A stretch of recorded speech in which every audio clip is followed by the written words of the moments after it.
Napoleon's wars across Western Europe and into Russia resulted in a redrawing of the map of Europe after his defeat in the early 19th century. Nations created by the Congress of Vienna were often drawn with little attention to the desires of the people in those new nations.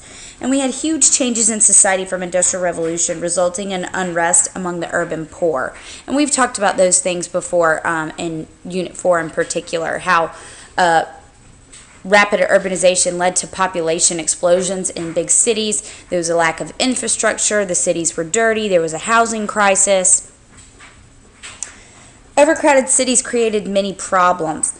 Let me back up a little bit. Revolts from the 1820s through the 1840s in Europe had two major goals, and those were political freedom and economic opportunity.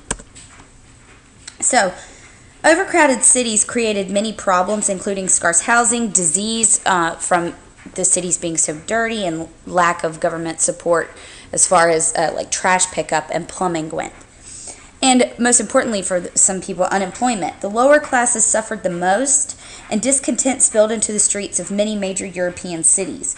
Government leaders were slow to respond to the calls for reform because they were either overwhelmed by or did not care about the numerous problems facing societies in the early years of the Industrial Revolution.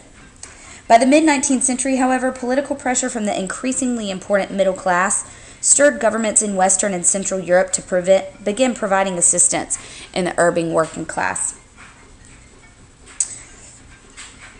But poor conditions in factories, including hazardous machinery, long hours, and low pay, led to anger and resentment among the laboring classes. So from the 1820s to the 1840s, European activists rallied the urban poor to take to the streets.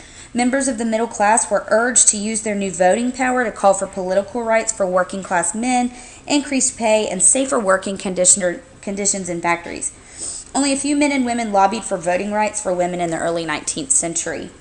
Labor unions representing the collective power of many workers began to form, and the labor unions were illegal in most Western European nations until later in the 19th century. So once the government began to feel all these pressures, they began to stop being so pro-big business and started to pass laws to protect workers in the workplace, give them public services like clean drinking water and public housing, and unemployment and Social Security in some places like Germany.